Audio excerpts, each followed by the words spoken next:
Today I am going to continue my lecture for plus 2 arts political science, and the name of the chapter is United Nations Organization. Now let us start with the topic, what is veto power. As you know that in United Nations Organization there are some permanent members and non-permanent members. Permanent members have veto powers, but non-permanent members, they do not have any veto power. When the decisions are taking, Security Council proceed by voting.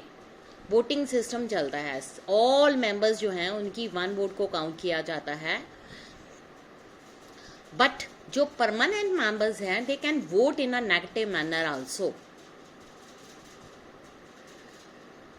That even if all other permanent and non-permanent members vote for a particular decision, जो permanent members की negative vote है can stall the decision.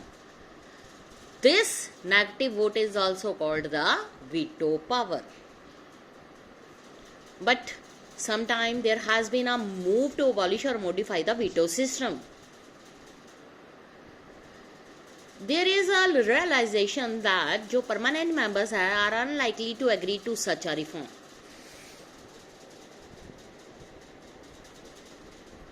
जो world है, it may not be ready for such a radical step even though the Cold War is over.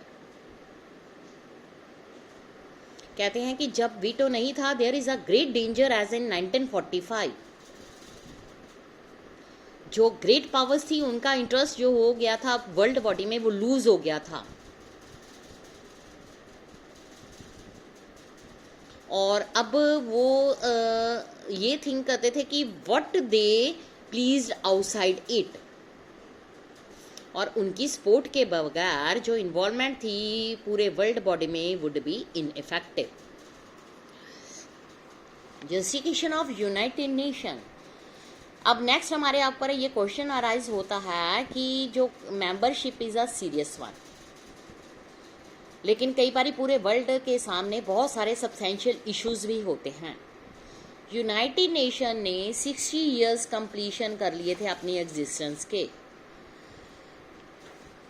जितने भी head हैं member state के सब आपस में उनकी एक मीटिंग हुई 2005 में यूनाइटेड नेशन ऑर्गेनाइजेशन की एनिवर्सरी को सेलिब्रेशन करने के लिए और सिचुएशन को रिव्यू करने के लिए. जो लीडर्स थे उन्होंने इस मीटिंग में ये डिसाइड किया कि यूएन को मोर रेलेवेंट बनाने के लिए चेंजिंग कॉन्टेक्स्ट में फॉलोइंग जो पॉइंट्स हैं उनको कंसीडर करना चाहिए. सबसे पहला वाला point, creation of peace building commission. Second, acceptation of responsibility of international community in case of failure of national governments to protect their own citizens from atrocities.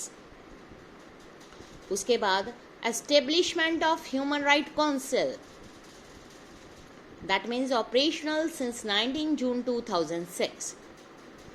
agreement करना to achieve the millennium development goals. Next है condemnation of terrorism, मतलब terrorism को इस पूरे world में से बिल्कुल ख़त्म कर देना. डेमोक्रेसी फंड को क्रिएट करना, एग्रीमेंट करना to wind up the trusteeship council. कहते हैं कि जो ये ऊपर पॉइंट्स बताएंगे हैं, these are equally contentious issues for United Nations. What do a peace building commission do? क्या करेगा वो?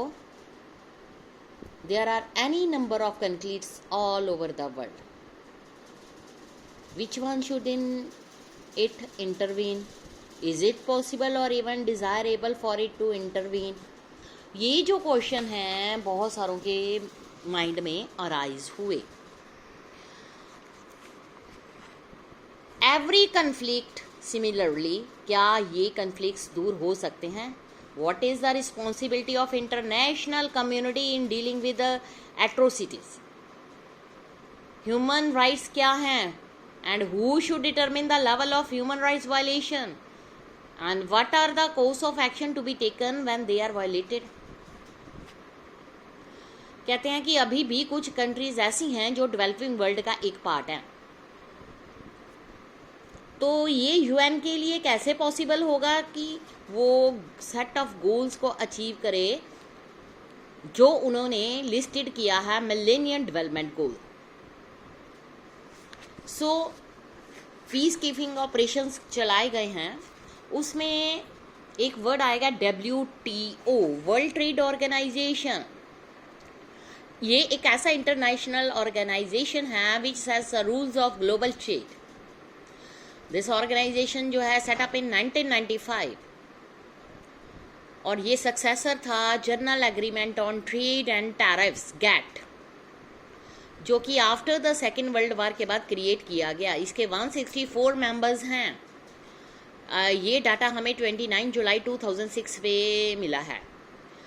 जो सारे के सारे डिसीजंस हैं वो are taken अनएम्यूसली।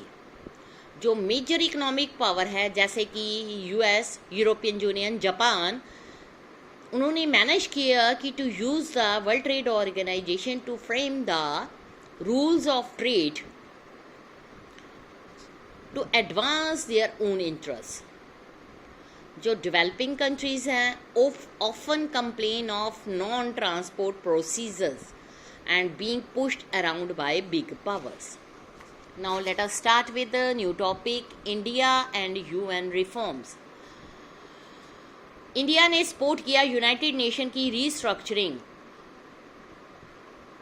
It believes that strengthened and revitalised United Nation जो है वो बहुत ज़्यादा डिज़ायरेबल है इन चेंजिंग वर्ल्ड में।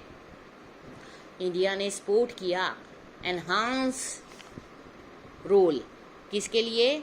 फॉर यूनाइटेड नेशन के लिए। क्या प्रमोट करने के लिए? Development and cooperation among different state. India ये बिलीव करता था कि जो डेवलपमेंट है उसको सेंट्रल करना चाहिए यूएन एजेंडा के अंदर, क्योंकि it is a vital pro condition for the maintenance of international peace and security. Major India का कंसर्न था composition of security council. Council remain largely static. जो यूएन जनरल असेंबली मेंबरशिप थी वो लगातार expand होती जा रही थी। इंडिया ने कंसीडर किया कि this has harm the representative character of security council. वो आल्सो ये एग्री करता था कि एक्सपैंडेड काउंसिल जो है उसमें मोर रिप्रेजेंटेशन होनी चाहिए। वर्ल्ड कम्युनिटी में सभी इक्वल ग्रेटर इंजॉय करें सपोर्ट का। हमें पता है कि 1965 में सिक्योरिटी काउंसिल की जो मेंबरशिप है उसको एक्सपेंड किया गया। ये मेंबरशिप बन गई 11 से लेके 15 मेंबर्स हो गई, लेकिन जो परमानेंट मेंबर्स थे उनमें कोई चेंज नहीं किया गया, जिसलिए जो साइज है काउंसिल का वो स्टेशनरी ही रहा। The fact remains the overwhelming majority of united nation general assembly members now are developing countries. So India ने आर्ग्यू किया कि that they should also have a role in shaping the decision in the security council which affect them. अब उसके बाद next इसमें आएगा, India जो है उसने सपोर्ट किया कि यूनाइटेड नेशन ऑर्गेनाइजेशन जो है उसके परमानेंट मेंबर और नॉन परमानेंट मेंबर को इंक्रीज किया जाए। जो इसकी रिप्रेजेंटेटिव्स थे उन्होंने ये भी आर्ग्यू किया the activities of the security councils हैं पास्ट फ्यू ईयर में उसको ग्रेटली एक्सपेंड कर दिया जाए। जो सक्सेस हैं सिक्योरिटी काउंसिल एक्शंस के वो डिपेंड करते थे political support of international community. Any plan जो है restructuring of security council broad based होना चाहिए। इट मीन्स ये डिसाइड किया गया कि जो सिक्योरिटी काउंसिल है उसमें मोस्टली डेवलपिंग कंट्री होनी चाहिए जो इसको हर तरफ से सपोर्ट प्रोवाइड कर सके। आज का लेक्चर यहीं पर ख़त्म करती हूँ। नेक्स्ट हम कल फिर अगला टॉपिक स्टार्ट करेंगे। Thank you students.